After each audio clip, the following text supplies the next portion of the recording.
Welcome back. Well, what some say could be the future of money may find a major springboard in Africa. Cryptocurrency is being adopted there at one of the fastest rates in the world. Africa's crypto market has grown an astonishing 1,200% in just the last year. That's according to the firm Chainalysis. It says between July of last year and June of this year, African countries received more than $105 billion in cryptocurrency. Well, the biggest players, Kenya, Nigeria, South Africa and Tanzania. And in September this year, El Salvador became the first country to adopt Bitcoin as legal tender. But some fear the move will only increase financial instability. So let's dive deeper into the crypto movement with Fred Schebesta. He's the co-founder of the financial tech app Finder. He knows crypto inside out, even paying some of his staff with cryptocurrency. Good to have you with us, Fred. Thanks very much. So just firstly, off the very top, explain cryptocurrency in its simplest form. Well, cryptocurrency is like digital money. It's just stored on the internet. You can store on your phone or you can store on your computer.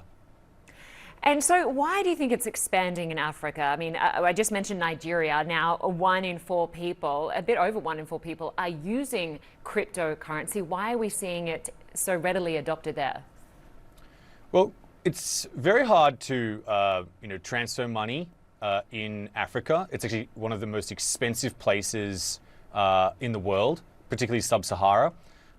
It's also very challenging in terms of governments with their banks. So people want to send money overseas. Exchanges can't easily get money into and out of banks. And so you see a lot of peer-to-peer transfers between people. And then people are very easily able to send money to their family and loved ones. It's an incredible a tool which you can hold your money and send it to other people, and that's a massive use case. And we are seeing the adoption much higher in developing countries, more so than developed countries, right? Well, you've actually got Nigeria leading the way right now in worldwide adoption. There's another reason that's massive, and it's not really seen in developed countries, is that inflation. Inflation is huge, and particularly you've seen it in Zimbabwe, you've seen it in Nigeria, you've seen it in Tanzania as well. It's an incredibly, obviously the sub-Sahara is brutal area in terms of inflation, particularly around recent times. And this has been a way that people can actually hedge themselves and actually get into other currencies and enable them to obviously offset that. There are plenty of critics who, when they talk about cryptocurrency and Bitcoin, they say it's highly volatile, it's unregulated, it's expensive, and even the energy used is head spinning.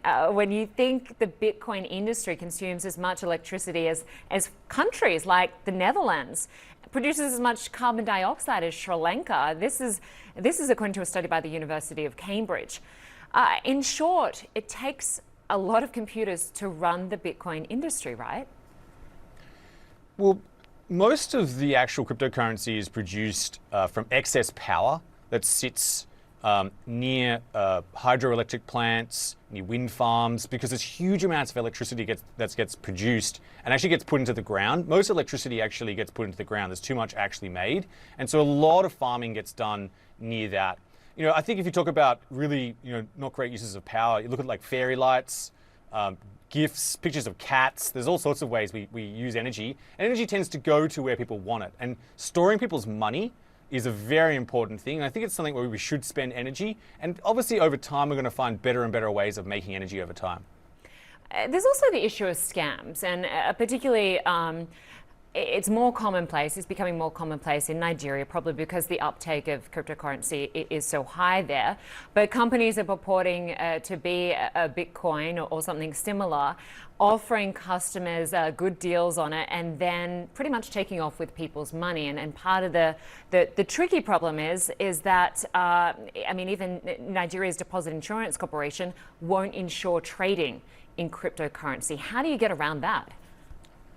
Well, there's nefarious activities happen in all sorts of currencies. I'd say particularly cash probably has even more activity. But most banks back that, right? If you lose your cash, most banks will, protect the fraud that happens. If you, I guess, hard currency, paper money, it's very hard to take that back. There's all sorts of scams that happen as well through the internet, through wiring money into bank accounts that people don't actually own. This is a major issue for all sorts of reasons. Yes, there's obviously this kind of activity in cryptocurrency, but it's not. It's actually the minority, and it happens. Obviously it does happen, but it's actually, in terms of the number of transactions, it's very small. So, but you're all for regulation, no doubt.